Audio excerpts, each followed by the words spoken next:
Paul and Daria's story time. We're going to do stories, poems, and songs. It's kind of like just remember when you were in kindergarten and you sat down and put your head down and you had story time. So everybody come on, get comfortable. Paul and Daria's story time. And of course, Lorcan's theme will be coming shortly. So we'll start with Paul. Okay, can you hear me in the back? I'm not going to amplify myself. Hello. Can you hear me? Yeah. Okay, I just warn you, I normally perform like silly songs and silly poems for children. So if you don't like it, you're either too mature or you've lost your childhood innocence. Okay.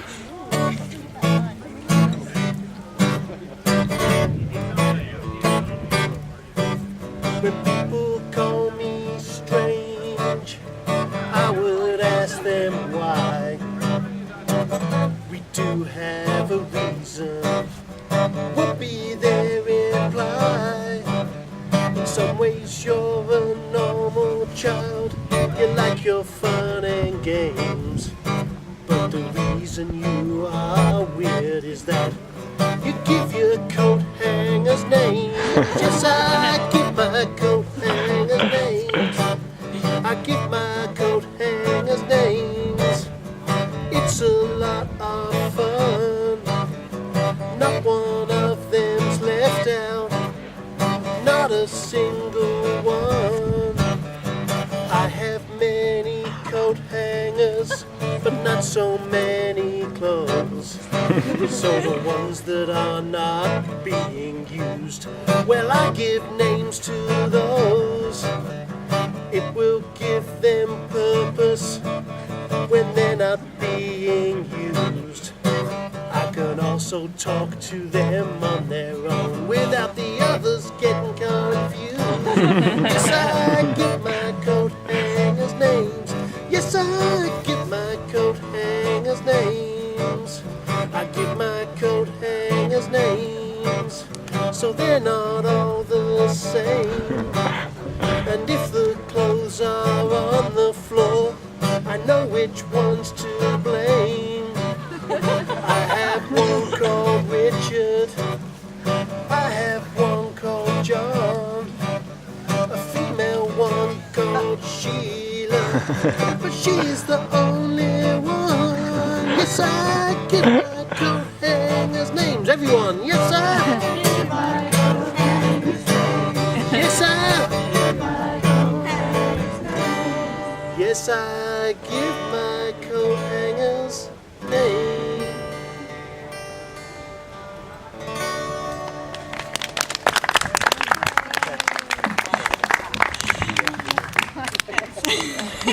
And as promised, here is the, I just finished my first storytelling CD. It's not out yet, it will be shortly. And of course, Milk and Cookies, it's the first preview. So we thought it would be a good idea to give Lorcan his own theme, since he's taken on a light bulb of his own. So Paul will be on guitar and vocals, so I won't horrify any of you with my singing voice. And here is Lorcan's theme. 1, 2, 3, 4.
It was a dark and stormy night. The wind howled as the rain thrashed upon the ground and... Wait, that's not it at all. Actually, it was a bright, sunshiny day like today. The sun was shining, the sky was blue. The sun was bouncing off the early morning dew. And everyone was happy, the birds were singing, and that's the day that Lorcan was born on a farm in County Donegal to his family. And Lorcan was as bright and happy as the day he was born. And he longed to run and explore. If you ever saw a baby lamb when they're first born and they kind of wiggle about and they can't quite get steady on their feet, well, poor Lorcan had a harder time than all the other lambs. And it was so sad because he yearned to explore and run probably more than the rest of them. And each day he would get up and he would try and he'd fall and he'd get back up. And one day, his legs locked. Oh, he was so excited. He thought, that's it. And he was off. He ran everywhere. He ran around the hill, around the barn, to the side, down the stony path where the stream was. He explored everywhere. And before long, he knew everywhere on the farm. And he knew everybody on the farm. He knew all the other animals, the cows, the goats, all the lambs and the sheep, the chickens, the ducks. He even knew the little family of mice that lived in the corner of the barn. He knew the mother, the father, the two boys, the two girls, and everybody that came to the farm. It was a very busy, active kind of a place. He knew the man and the boy who came to bring the fodder. He knew the man who came to exchange the duck eggs for the chicken eggs. And the lady who was all dressed in pink, walked with a little wiggle. She carried a basket with her. And she came to exchange the raw goat's milk for her beautiful goat's milk soaps, which she wrapped in parcel and ribbon. And he knew the man from town who would come and buy the wool in batches and take it back to his workshop. Lorcan had so much to do. Every single day he would wake up, and when he sat in the barn, the sun would come right around, and there is a window at the top, and it would come right through the window, the sunlight like a little beam, and it would just touch Lorcan on the nose and wake him up, and he'd stretch and say, "Hello, sun," and he would start. He'd stand up, he'd walk over, he'd take the little thing on his pen, the little gate with his bottom, open up the pen gate, walk out to the barn, walk out of the barn, and start his day. Nothing but exploring, because every day there was so much to do and so much to learn and so many new people to see and meet. One day, not unlike today, it was a beautiful summer day, early summer though, and everything was a little bit different. He had started to notice he was getting a little fluffier, and the sheep were getting very fluffy and furry, indeed, very big. The bees were very active. They were busy all over, pollinating, buzzing around the flowers. The vegetables were growing so tall. Everything was changing on the farm. And he went and he asked his dad. And Lorcan, as we know, is so inquisitive, has so many questions. And his dad was very, very, very patient. And he went up and he shot off 156 fluffy-related questions in a minute and a half. Even for Lorcan, that was record. His dad was left standing there, flabbergasted. He couldn't believe this child. So he sat him down near the stream and explained everything to him, all about this flurry, fluffy hair, which was actually wool, and it was going to grow and grow. And the father and the oldest son would shear it, and then the mother and the two girls would start the process of washing and carding and combing and spinning all the wool to get it ready for the man who came from town to collect it to take it to his shop. Wow, Lorcan was so fascinated by this. He found, like, my hair is wool. My wool is going to make things. And he went off to the hill, and he sat there, and he started thinking of what was going to be made out of this wool and all the stories that his dad told him. And he was sitting there, and did you ever play the cloud game? Yeah? A couple people? The cloud game's fantastic, and Lorcan loved the cloud game. And it's great on a day like today. You can look out, and you can see, if you stare at the clouds, they kind of take on shapes of various things. You might see kind of dogs or horses or things like this. Well, Lorcan, because he was so fascinated by all this information, had such a great imagination, that he was all wrapped up in it. Instead of seeing maybe dogs or horses or pigs, he actually saw floating by what his wool might become. First it was a little pair of mittens. Behind that came a scarf, and then there was a coat and a hat and all sorts of manner of blankets and woolly jumpers, and it just kept going on and on and on. And all of a sudden, what did he hear? He heard his mom off in the distance, "Lorcan! Lorcan!" And he noticed over on the side, all the colors in the sky were starting to change. Oranges and salmons and purples and pinks. It was the sunset. Lorcan had actually wasted. Well, it's never a waste when you use your imagination, but let the whole day go by doing nothing but thinking and imagining and playing the cloud game, and all the days had just, all the hours had just whittled away, and the sun was just so beautiful. And he trotted off back down to the barn, where he noticed everybody else was already in their pens. And he snuggled up close to his mom. He went to sleep, and he had the best night, because he dreamt all night long of where all of these hats and scarves and gloves might go, and what kind of adventures they would have. Well, lo and behold, wasn't it just a couple weeks later, when he went out, first thing in the morning, he woke up, the sun came by, and what did he say? Hello? Hello? Hello, sun! He always greeted the sun. He was so happy to see it. "Hello, son," and off he went. And he was exploring, and he went up to the house, because his very best friend, the little boy, would always come out. He could always count on him for a great game of running around and patting him on the head. He noticed he wasn't there. And I thought, well, that's kind of strange. But he was up a little early, and maybe that was why. And he trotted down. He noticed activity in a building down by the end of the farm, which he hadn't explored yet. And when he got down there, he saw that the father and the oldest son were already there. How strange, he thought. They're never out this early. Well, I must explore. Because you know Lorcan has lots of questions, can never let any mysteries go unsolved. So he went, crept in. He noticed he didn't have to creep. So he stood there, right in the middle of the barn. The father and the son were so busy, they didn't even notice him there. Well, the father was busy working away, and he took out a large sheath. Shh! And then he noticed the son, another thing out of a large sheath. Shh! Big, shiny, silver objects with points at the end. They were a little scary.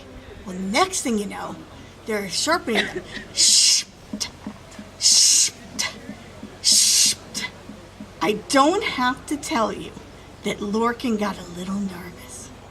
In fact, he got terrified and bolted right out of the barn, right out of the building, headed for the barn, looking for his dad with all of his questions, only to find that all the animals had already left the barn. What am I going to do? I have so many questions. There's scary, shiny things down there. I don't know what's going on. He started running. Down by the brook, he saw his dad, and he said to him, all of these, and he's going so fast.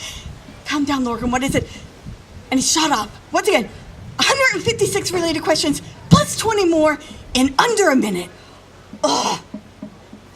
Sit down there now, Lorcan, said the dad, because he needed a minute just to think of all of these questions and what kind of answers he could give his young little lamb of a son.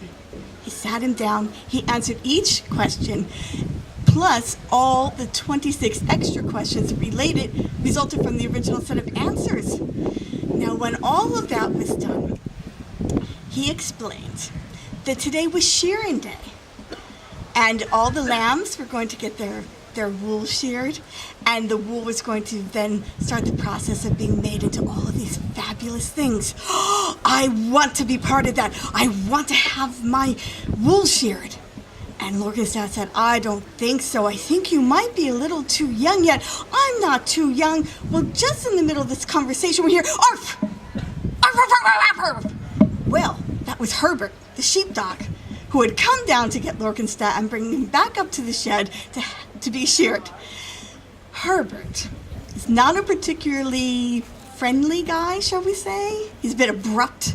He doesn't have any time for playing or fun or anything. But in fairness to Herbert, he is a sheepdog. He's got a very busy schedule and very important work, and he has no time for having fun, for frolicking or running around or playing cloud games or anything enjoyable like that.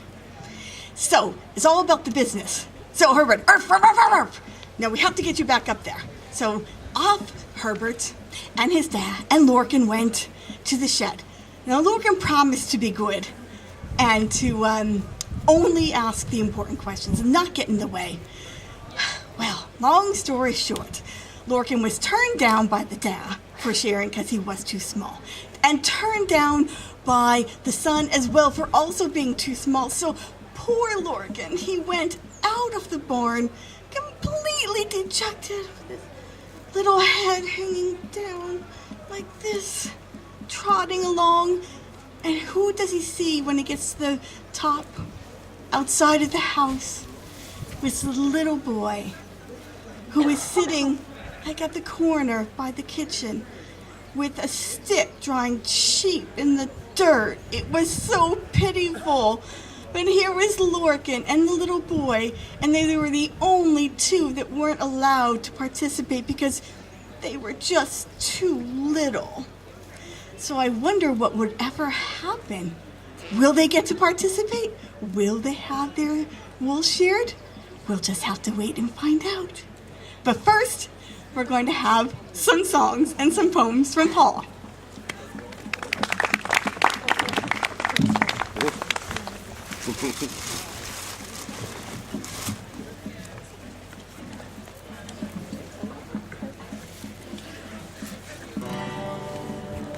Okay. But, you know, I've discovered the secret. The secret that's been puzzling thinkers and philosophers and songwriters for years. What it is that women want. And I've actually put it in a song for you. After years and years of very little success, I have discovered how to impress the female of the species. It's something I will share. You'll be amazed with the simplicity of the whole affair. Forget flowers or chocolates or having a fancy car. Women go crazy when men play air guitar. That's right, when men play air guitar, women love it so. Of course they will deny it, and they'll say no, no, no. Like my wife says, air guitar's horrible, it really turns us off men. To which I reply, how come you're still with me then? Forget flowers or chocolates or having a fancy car. Women go crazy when men play air guitar. I'm at a disadvantage with this song I sing. In order to make it musical, I have to use the real thing. But if I could perform this song just by strumming air, like Tom Jones, I'd be knee-deep in female underwear. Forget flowers or chocolates or having a fancy car. Women go crazy when men play air guitar. So please listen to my advice. If you want to woo, forget about being yourself and all the cliches they tell you. Just pick an AC/DC CD and pick your favourite song. Lift your hand up in the air and pretend to strum along. Forget flowers or chocolates or having a fancy car. Women go crazy when men play air guitar.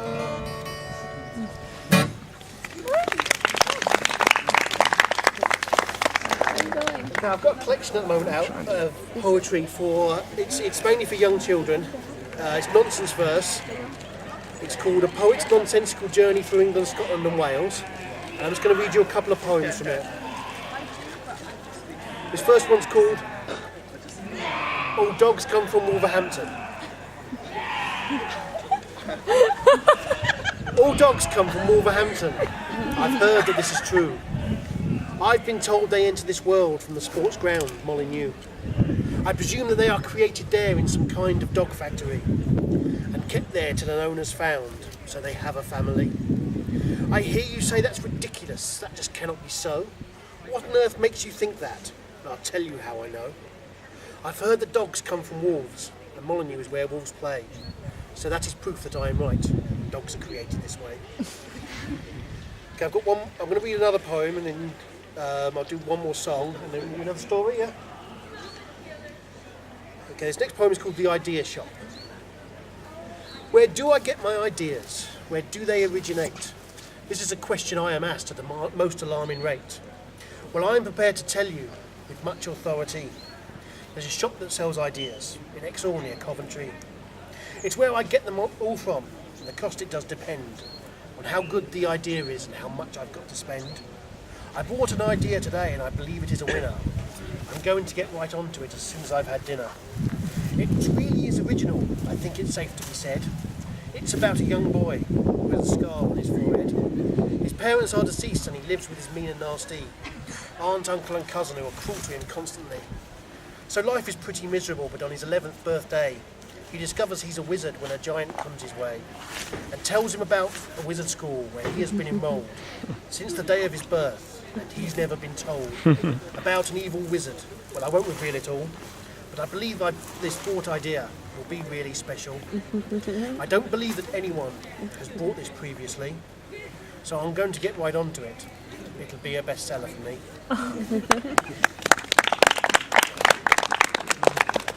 Okay, I'm going to play you a sort of bluesy song. One day I woke up and I was in the pit of despair, and I wrote a song about it. I thought, oh, that's quite jolly. So I'm going to perform it to you now.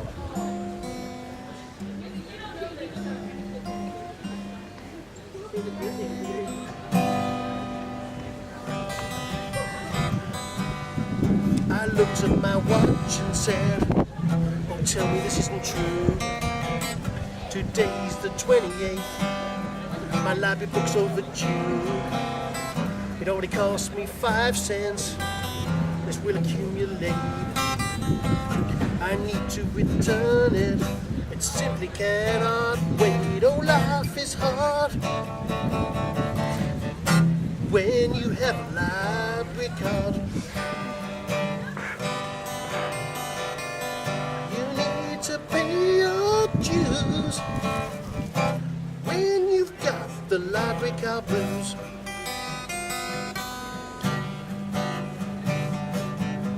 You see, I like the library, but I think it's a shame that you have to read things within a certain time frame. So that's 5 cents poorer than I was yesterday. I need to return it, or more I'm gonna pay. Oh, life is hard when you have a library card.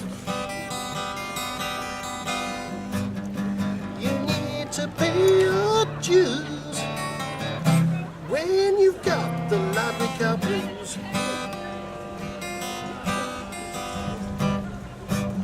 So I went to the library to pay my fine, and the librarian asked, why did you not renew online?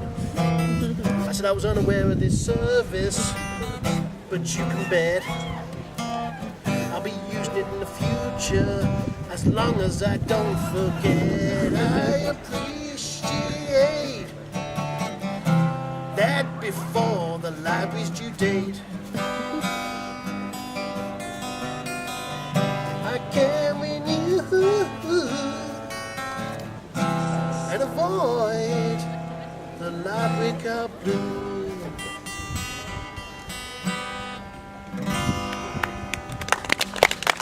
Welcome, story.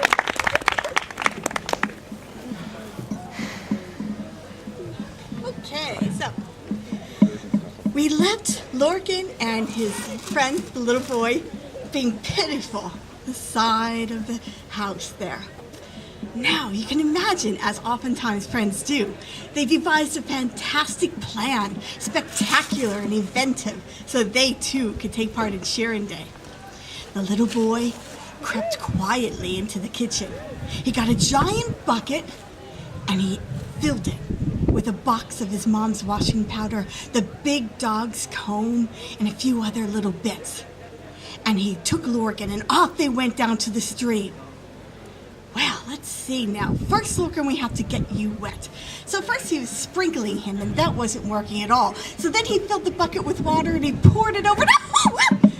Lorcan started to leap about. It was all very cold. Unfortunately, he still wasn't quite wet enough, so the little boy picked up his little lamb and stuck him right in the cool stream. Oh! Went Lorcan, but now he was all wet. So that was great. So he said, now stand there, and he went over to the stream, and he filled a little bit of water in it. And he then dropped the entire bucket of washing powder or the entire box of washing powder into the bucket. And he started to stir. And he stirred, and he stirred, and he stirred, so he had a thick paste. Oh, that's perfect. This will get you nice and clean, Lorcan. And he started to put it all over Lorcan. Now, it was kind of nearly like toothpaste, so he slapped it on and he rubbed it in. Now, it was just kind of mushing all together because Lorcan had really thick, curly hair. He thought, oh, this won't work. We need some more water. So he filled the bucket right to the top, this time with water. He splashed it over Lorcan. And he rubbed it in. Now, when he was rubbing it in, there was lots of water this time, and he rubbed, and he rubbed, and he rubbed, and Lorcan got huge. Lorcan was this big, and it was just a little lamb. He was this big, but it wasn't all the fluffy wool, it was all the bubbles. And he sneezed, achoo! And when he sneezed, achoo! More bubbles went everywhere. Before you knew it, there were bubbles everywhere. Lorcan and the little boy started to laugh. The more he laughed, the more he jiggled, and the more bubbles. There were bubbles like a big volcano of bubbles erupting from that little stream. And they caught all manner of things in the bubbles. They caught bumblebees and 2 little butterflies. They even caught Circe the fairy. And do you know, she's nearly 7 inches tall. That's the size of some of these bubbles. Well, they had so much fun, but then they realized time was running out. So the little boy got him all nice and wet and cleared off and dried up. When they went, they sat upon the hill and they said, we'll play the cloud game for an hour or so while you dry off. And they did, and they saw magnificent things. They saw entire wardrobes made of what Lorcan's wool was going to become. Well, after about an hour, he was lovely and dry and thick and curly, and they snipped all of the hair off with a little trimmer, because the little boy knew he couldn't use the shearing scissors. He's a little too small. So the hair clipper that they used on the dog, he took that. And they snipped it off. They filled a whole bucket with Lorcan's hair. Fantastic, they thought. They were so happy, and the 2 went back down. They went to the building, and everybody was gone. All the shearing had been done, and in the corner was a pile of wool that went from the floor to the ceiling and all the way out to both sides like a giant cone. Tons and tons of wool. The little boy said, wait here, Lorcan. He went in with his bucket, and he stuck the wool in all around every corner he could get, so it blended and nobody suspected anything at all. Well, Lorcan went off to his barn, and the little boy went upstairs, and nobody was the wiser. But Lorcan and the little boy had magnificent dreams that night, knowing that they had been part of the shearing. and that now Lorcan's wool had made the very first steps on their way to become something fantastic, like a hat, or a scarf, or a coat, or a jumper. And if you ever find a hat or coat or a scarf or a jumper that just makes you feel so happy, maybe it came from Lorcan. Because remember, all of that wool has the sheep or the lamb's personality right in it. And so you feel cozy and comfortable. And I think it's probably time for another version of Lorcan's theme. But this time, we want everybody to join in. In a second, while Paul's getting out his guitar.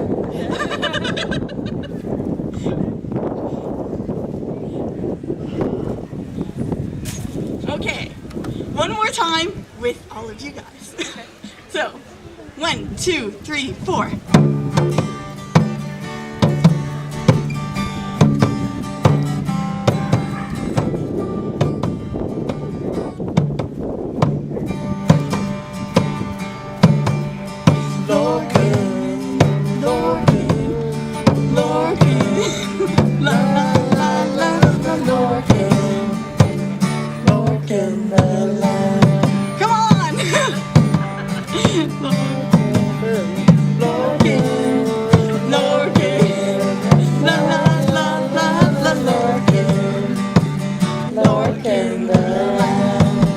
Oh, come on, I can't even sing.